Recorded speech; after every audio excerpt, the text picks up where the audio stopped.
तो सूरज चोरी चोरी मटर छील रहा होता है। यह बात लगता है ईसा को पता चल जाती है। ईसा जब मुड़ के देखती है तो वह मटर छील रहा होता है। वह नीचे से चद्दर में हाथ डाल के वह मटर लेने की कोशिश करती है। जब वह देखता है कि नीचे से हाथ आ रहा है तो वह बोलता है, ईसा जी आप ये क्या कर रही हैं? तो वो बोलती है कि तुम बताओ कि तुम आधी रात में ये सब तुम क्या कर रहे हो? तो वो बोलता है कि मैं कुछ भी करूं आपको क्या? तो वो बोलती है कि मुझे पता है कि तुम मुझे परेशान करने के लिए नए नए बहाने बना रहे हो। यह देखने के बाद ईसा कुछ नहीं बोलती है। फिर वह बोलता है कि कोई बात नहीं, आप सो जाइए, मैं भी सो जाता हूँ। फिर दोनों सो गए। उसके बाद दिखाया जाता है कि जो सूरज होता है वह सुबह वो बनाने की कोशिश कर रहा होता है पाव भाजी। इतने में जो कस्टमर होते हैं वो कोई नहीं आता है। यह देखने के बाद उसको बुरा लगता है, लेकिन वह फिर अपने दोस्त को बोलता है कि तुम जाके कस्टमर लेकर आओ। यह देखने के बाद उसका दोस्त जो है वह जाके वो जोकर का रूप लेता है और नाचने लगता है, लेकिन कोई भी कस्टमर नहीं आता। फिर जो उसका दोस्त होता है वह निराश होकर इधर आ जाता है। तो सूरज बोलता है कि जब हम अच्छे से काम करेंगे तो आएंगे शायद, लेकिन जब नहीं आते हैं वो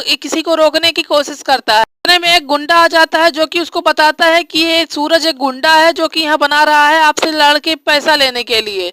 तो वह बंदा भाग जाता है, लेकिन ये जो कारनामा होता है वह कि बिंदिया का होता है, क्योंकि बिंदिया ने उसको मना किया था। क्योंकि वह ईसा के लिए पैसे ना कमा पाए इसलिए बिंदिया ने इतना चाल चला। इसके बाद जो है सूरज को ताई माँ का कॉल आता है और वह बोलती है कि जल्दी आ जा घर, ईसा भी अपने घर चली गई। सुनने के बाद सूरज मन में निराश हो जाता है कि मैं ईसा जी को पैसा नहीं दे पाया और वह घर चली गई, मैं ईसा जी के लायक नहीं हूँ। यह सोच रहा होता है, निराश हो रहा होता है। बिंदिया आके उसको सांत्वना देने का नाटक करती है। इसके बाद दिखाया जाता है कि जो काव्या होती है अपने ससुराल में जाके वह खाना बना रही होती है, लेकिन जो गैस का पाइप होता है वह कटा होता है। यह जानते हुए भी उसका पति आरव और दादी उसको जलने के लिए छोड़ देते हैं। बोलते हैं कि कोई बात नहीं, मेरी कुंडली से दोष भी चला जाएगा और भगवान अपना काम कर भी देंगे। इतने में ईसा आती है और वो माचिस का तीली बुझा देती है और उसको पकड़ के बाहर लेकर जाती है और पूछती है कि तुमको कुछ पता नहीं चला क्या? वो बोली मुझे जुकाम